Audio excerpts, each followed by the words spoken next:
Assalamualaikum warahmatullahi wabarakatuh. Halo teman-teman, ketemu lagi sama gue di YouTube channel ini, Coffee with Adit. Kali ini segmennya beda. Segmennya adalah vlog. Sebenarnya YouTube channel ini vlog pribadi gue sih, yang isinya bisa apa aja gitu. Tapi memang 80 episode pertama itu tentang bagaimana memiliki rumah perdana, dan ada 5 tentang parenting gitu. Nah, hari ini beda. Hari ini gue nggak pengen ngomongin rumah atau parenting. Hari ini gue pengen ngomongin tentang karir. Kenapa? Karena gini, gue baru dapat ini dari kantor gue. Jadi emang sih, jadi gue lulus kuliah itu Februari 2001, kemudian April 2001 itu gue langsung keterima kerja di sebuah perusahaan ini. Kemudian I've been there ever since. Jadi gue udah 20 tahun berkarir, dan kebetulan 20 tahun itu gue habiskan di company yang sama. Masih sih, oke. Kemudian suatu malam gue mikir, kayaknya bagus nih kalau misalkan gue sharing 1-2 tips gitu ya, tentang bagaimana cara ngebangun karir. Bukan berarti gue ngerasa diri gue oke, enggak, tapi justru lebih ke selama 20 tahun gue berkarir ini kan gue kan punya teman-teman yang lebih bagus dari gue gitu kan ya, yang flyingnya lebih high gitu ya. Terus kemudian ada success story juga gitu ya. Terus kemudian ada fail story juga gitu dari orang-orang sekitar gue gitu. Dan teman-teman gue, kayaknya ini sesuatu yang berguna banget kalau misalkan gue sharing gitu sama teman-teman. Jadi hari ini gue bikin episode tips bagaimana ngebangun karir. Oke? Jadi kalau lu masih muda, kalau lu mau lulus kuliah atau lagi nyari kerja atau baru settle di sebuah pekerjaan, ini episode yang tepat buat lo. Oke? Nah, tips pertama dalam ngebangun karir yang paling penting nih ya, dari semua tips yang gue bisa kumpulin, tips yang paling penting adalah invest in yourself. Jadi gue punya cerita di sini. Jadi gue punya teman-teman nih. Jadi ada 2 macam teman-teman gue. Ada yang mereka kerja, misalkan kita kerja bareng-bareng di sini ya. Kemudian dengan kerja itu kan kita kan mengakumulasi income dan mengakumulasi tabungan dari nol ya, bareng-bareng gitu ya, bareng-bareng gitu ya. Nah, di sebuah titik itu kita mulai beda nih. Jadi ada sebagian orang kayak misalkan A gitu ya, si A ini di titik ini dia memutuskan untuk beli rumah dan nikah gitu ya. Jadi dia menggunakan tabungan dia yang dari hasil kerjanya untuk beli rumah dan nikah gitu, untuk settle lah. Terus kemudian setelah itu dia dan sejalan dengan itu mereka ngelanjutin karirnya gitu. Tidak ada yang salah dengan ini. 90% orang seperti ini, gua pun seperti ini gitu ya. Benar-benar tidak ada yang salah dengan ini. Ini namanya juga roda kehidupan ya. Kita dapat kerjaan, udah settle, udah karirnya udah oke, ya udah beli rumah, nikah gitu. That's fine, nggak apa-apa. Nah, tapi kemudian ada sebagian kecil teman-teman gue, teman-teman kuliah, baik itu teman kuliah maupun teman kantor, ada yang mereka menggunakan di titik ini mereka menggunakan tabungan dan income mereka untuk invest ke diri mereka sendiri. Jadi mereka di sini kebanyakan ngambil S2. Nah, katakanlah si B gitu ya. Nah, satu hal yang gue perhatiin dari 20 tahun gue berkarir, dari teman-teman gue gitu ya, teman-teman kuliah dan teman-teman kantor, mereka yang S2 itu in the long run, setelah lama berkarir gitu ya, kecenderungannya adalah mereka memiliki income yang lebih tinggi. Hampir semua teman gue yang S2, baik itu teman kuliah maupun teman kantor, di titik ini setelah kita 20 tahun lulus, itu dia income-nya lebih oke sih sebenarnya. Jadi itu mungkin sesuatu yang lu bisa pikirin.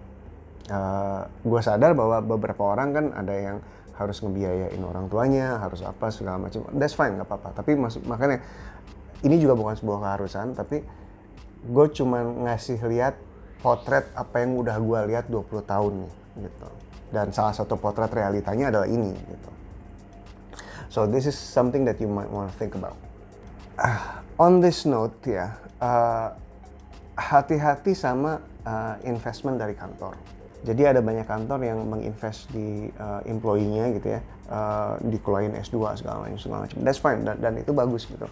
Tapi beberapa company itu bisa jadi sangat mengikat. Jadi kayak misalkan dibiayain S2 tapi lu selamanya kerja sama kantor gitu. Lu biayain S2 kalau misalkan lu resign setelahnya, lu harus bayar segala macam. I think that's fair, jujur aja. Karena dengan lu pergi kan, lu mengambil hasil didikan mereka kan ya, dan mereka udah diinvest di lu banyak. Nah, maksud gua hati-hati ada lagi nih, ini adalah sesuatu yang lu harus pikirin. Jadi lu mau S2 dibayarin kantor tapi ada ikatan dinas, atau lu mau memilih S2 sendiri gitu. Di beberapa kasus tergantung perusahaan-perusahaannya, lebih baik kalau misalkan ngambil dari perusahaan, atau bahkan di beberapa kasus kalau misalkan ikatannya agak sedikit gimana gitu ya, mendingan kita biaya sendiri sih gitu. Nah, di spektrum lain, di sisi lain, ada juga teman-teman gue yang udah dibiayain ini itu sama kantornya gitu ya, sama kantornya udah di-upgrade gitu dia sebagai employee untuk nambah skill ini, nambah skill itu, dianya resign. Nah, dan ini menariknya, tidak hanya dia resign ke kompetitor. Nah, itu juga sesuatu yang lu mau pikirin juga, karena sebenarnya ya kita nggak akan ngecap lah ya. Sebenarnya kepikirannya sebenarnya ini sesuatu yang sebaiknya lo pikirin. Kayak logis nggak kalau misalkan seseorang ngebiayain lo agar skill lo lebih baik gitu ya. Seseorang ngetrain lo agar skill lo lebih baik gitu ya. Kemudian lo pindah dan lo kerja untuk kompetitor orang ini gitu.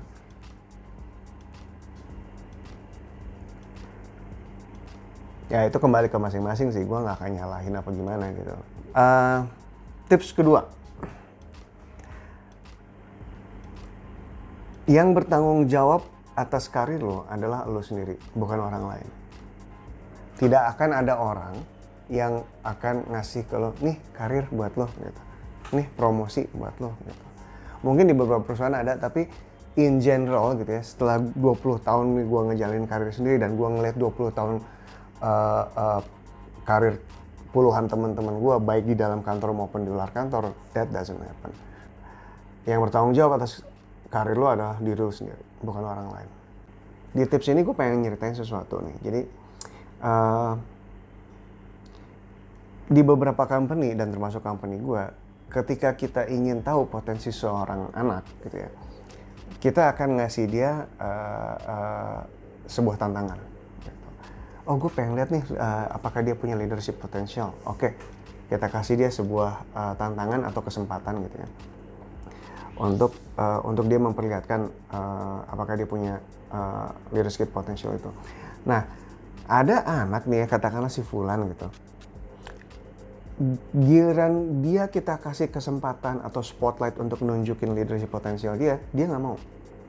Dia malah santai gitu. Nggak mau deh, jangan gue deh. He shies away from challenges gitu. Tapi di sisi lain, di lain waktu gitu ya, kita buka lowongan untuk jadi atasannya dia gitu. Nah, semua orang kan apply dong ya, termasuk dia sendiri gitu, setelah dia berapa tahun kerja gitu. Of course yang kita terima adalah orang yang punya yang leadership potensialnya sudah terbukti gitu. Orang lain gitu, jadi kita pilih. Dianya down. Dan dianya bilang, oh gue kan udah kerja keras segala macam, seharusnya gue yang layak untuk masuk untuk menepati posisi itu. Kita yang, loh kan kita kan udah kasih lo kesempatan untuk memperlihatkan diri lo, kok kenapa lo waktu itu lo nggak ambil? Terus sekarang kenapa misu-misu gitu? Kebayang ya? Gitu. lo yang bertanggung jawab atas karir lo. Cerita lain tentang hanya lo yang bertanggung jawab atas karir lo, bukan orang lain, adalah naik turunnya karir seseorang itu adalah dari attitude juga sih.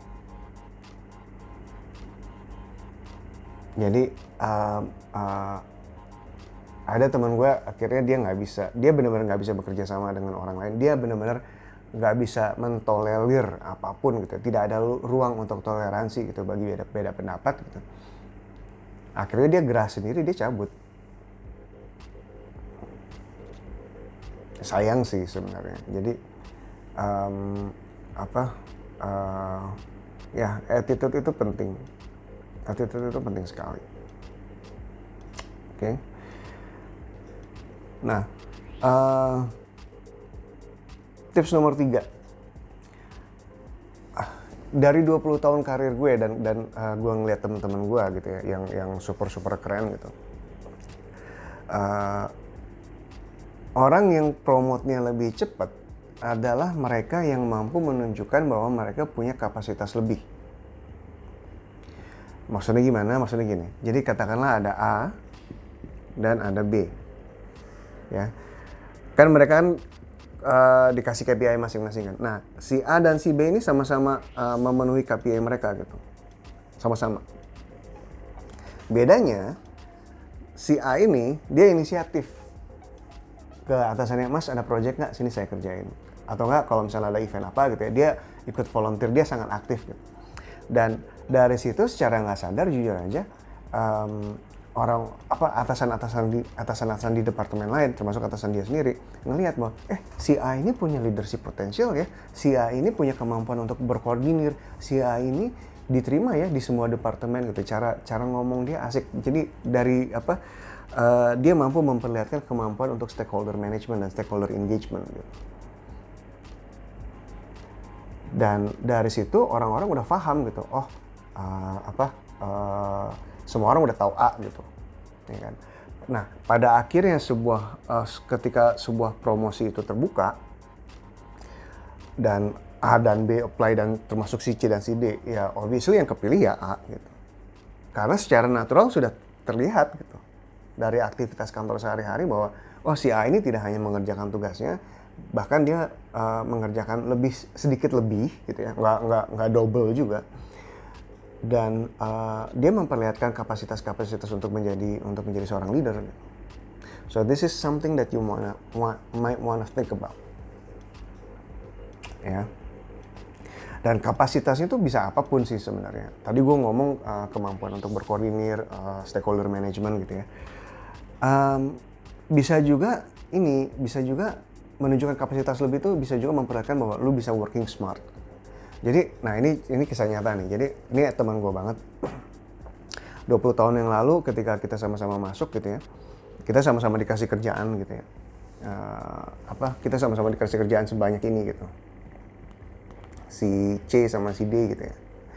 Nah, bedanya adalah si C ini punya passion untuk mengautomate pekerjaan-pekerjaan yang terlalu clerical gitu.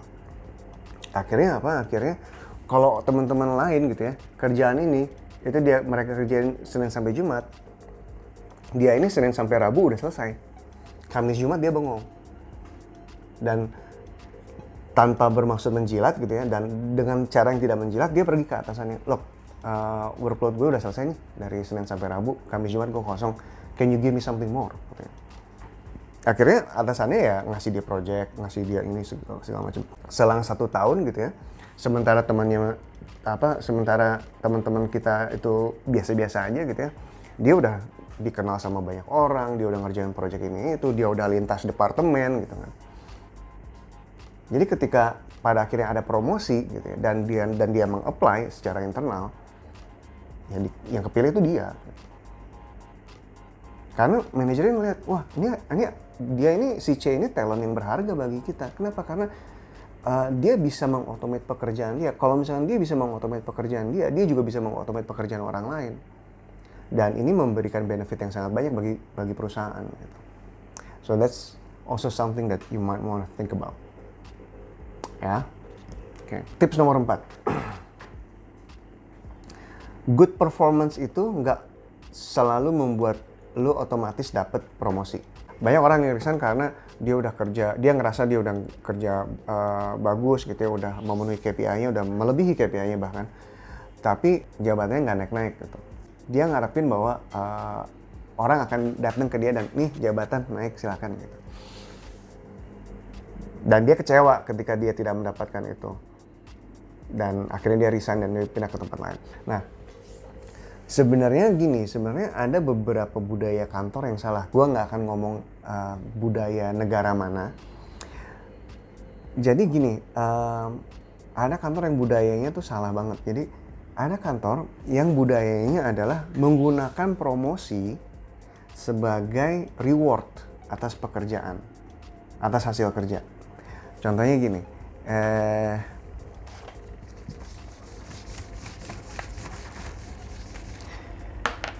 ini kan ada employee nih, ada individual contributor gitu ya, misalkan ada 3 gitu.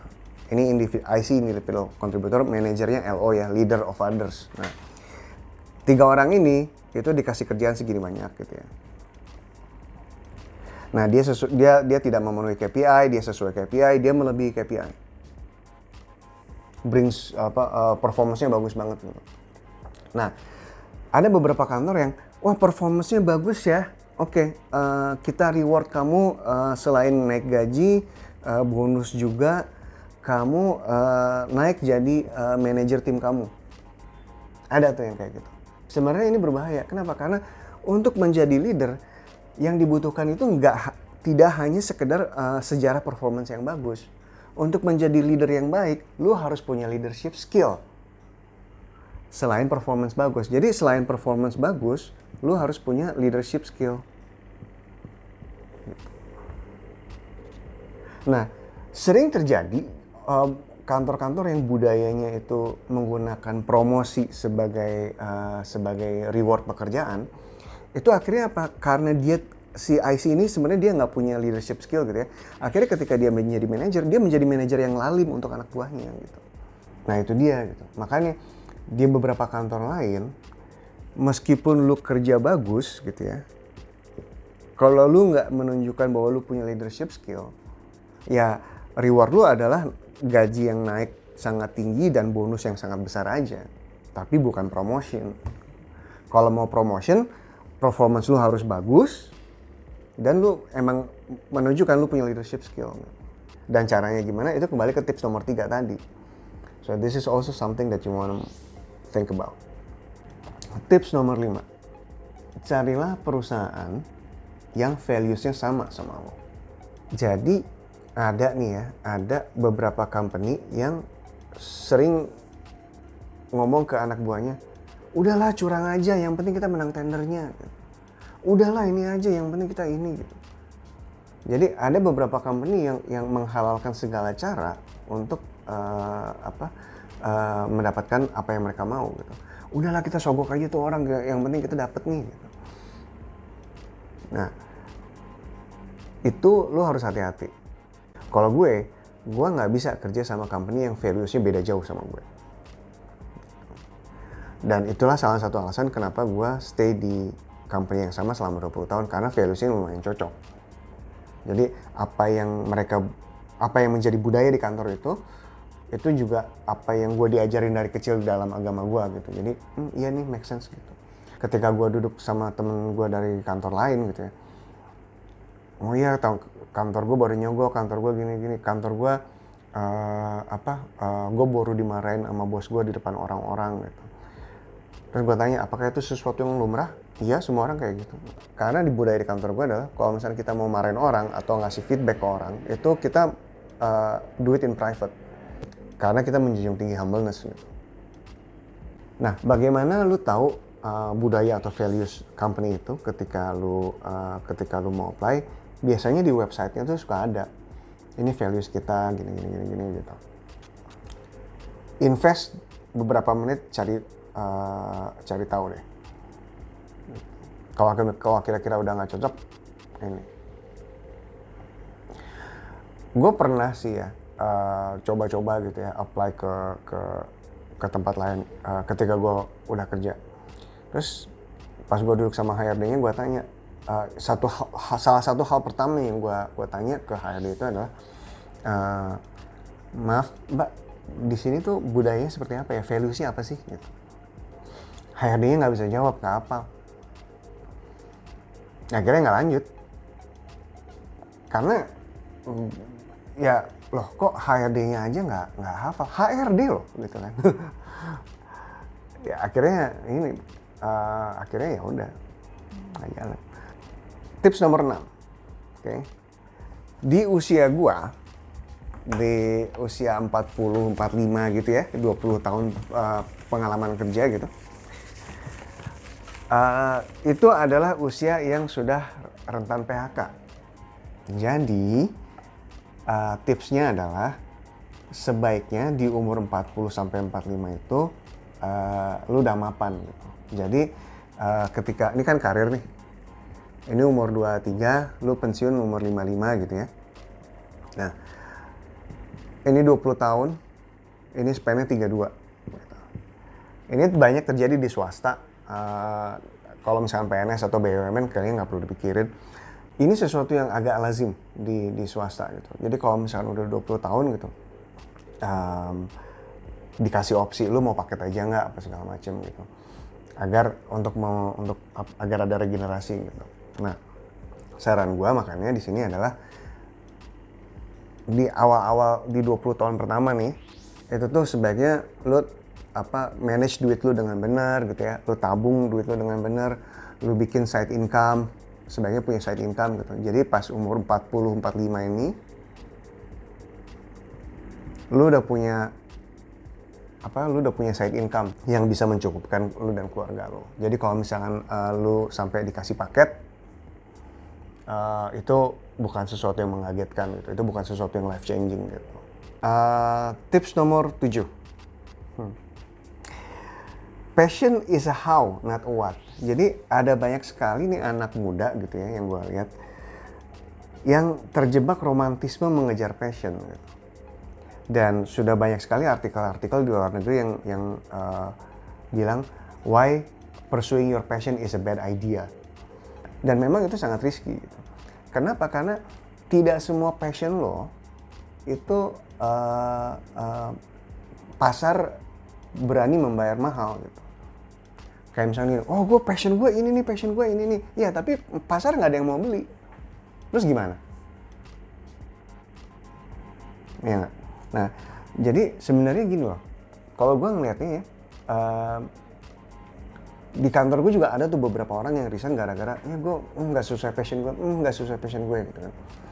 Sebenarnya passion tuh gini, kerjakanlah apapun pekerjaan lo dengan passion. Itu mindset yang benar gitu. Lu kerja di company A, role-nya A gitu ya. Lakukanlah dengan passion. Nanti pasti perusahaan lu akan mereward lu dengan baik. Lu pindah ke perusahaan B, role-nya beda lagi, role-nya B gitu.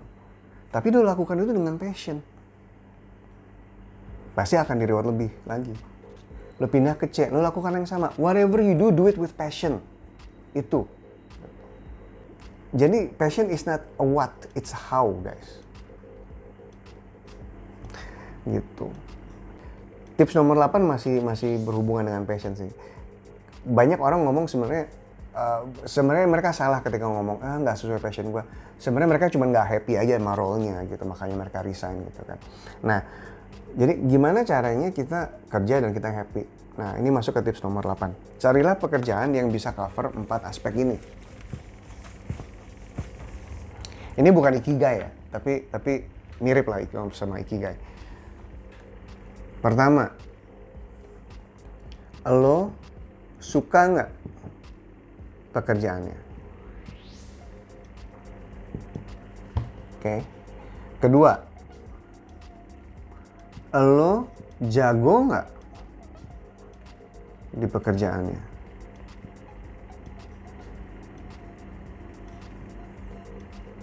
Jadi ini suka, ini skill, jago. Oke. Lingkaran ketiga, apakah market bersedia membayar lu mahal untuk ini. Pay well.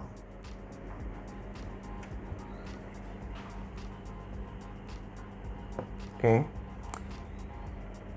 Terakhir, kalau bisa, apakah berguna bagi orang banyak?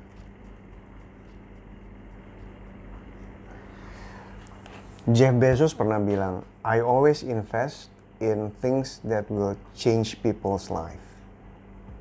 Nah, itu dia. Dan banyak orang juga gue tanya gitu ya, lu kenapa pindah? Karena di perusahaan yang baru ini, gue ngerjain ini dan itu ada sense of purpose gitu. Ya seperti itu juga bagus sih. Jadi dan purpose-nya adalah berguna bagi orang banyak gitu. Nah, kalau lu bisa nemu pekerjaan yang memenuhi 4 ini, keep it. Lu bakal happy banget. But just so you know, gue udah 20 tahun nih ya, gue ngeliat diri gue sendiri, gue ngeliat teman-teman gue segala macem. Banyak sekali contoh-contoh. Most of us itu hanya akan ketemu 2 lingkaran. Beberapa 3 lingkaran. Hanya sedikit banget teman-teman gue yang bisa mendapatkan 4 lingkaran. Maksudnya dan mendapatkan 3 lingkaran atau 2 lingkaran, that's fine, nggak apa-apa. That's life gitu. You don't always get what you want. The difference is we don't whine about it too much gitu. Gitu. A lot of people are happy dengan lu jago nggak di kerjaannya? Jago. Apakah company pay well? Iya, oke. Terus udah gitu, apakah lu suka sama pekerjaan? Sebenarnya gue nggak suka sih. Tapi you know what? Yang penting the company pays well dan gue jago di situ, ya udah gitu. Gue bisa pulang ke rumah, gue biayain anak-anak gue biayain adik gue biayain orang tua gue gitu. Ini nih di sini. Banyak orang di sini doang gitu. Banyak orang di sini doang. And that's fine bagi mereka. Jadi kalau lu mau 4-4-nya ya mungkin it's a bit tough, tapi ya pasti bisa gitu ya. Kalau misalkan ya maksudnya nggak semua orang dikasih rezeki ketemu yang kayak 4 lingkaran ini gitu. Most of us hanya 2. Gua nggak ngomongin attitude karena itu udah masuk ke tips 2 sama 3 ya. Obviously penting lah yang namanya attitude. But anyways, oke, kayaknya segitu dulu yang gue bisa share. Sekali lagi gue bukan expert, tapi memang gue udah punya 20 tahun head start dari teman-teman yang lain. Dan 20 tahun ini tuh tidak hanya 20 tahunnya gue, tapi 20 tahun puluhan teman-teman gue juga yang seangkatan sama gue. Kasih tau gue guys, kalau misalnya lu mau gue ngebahas masing-masing tips ini di episode-episode yang terpisah ya. Tolong kasih tau gue di kolom komen, lu maunya tips yang mana, nanti insya Allah gue bikinin kontennya. Segitu dulu, jangan lupa klik share, klik like, klik subscribe, share ke teman-teman yang lain nih ya. Sampai ketemu di episode berikutnya. Assalamualaikum warahmatullahi wabarakatuh.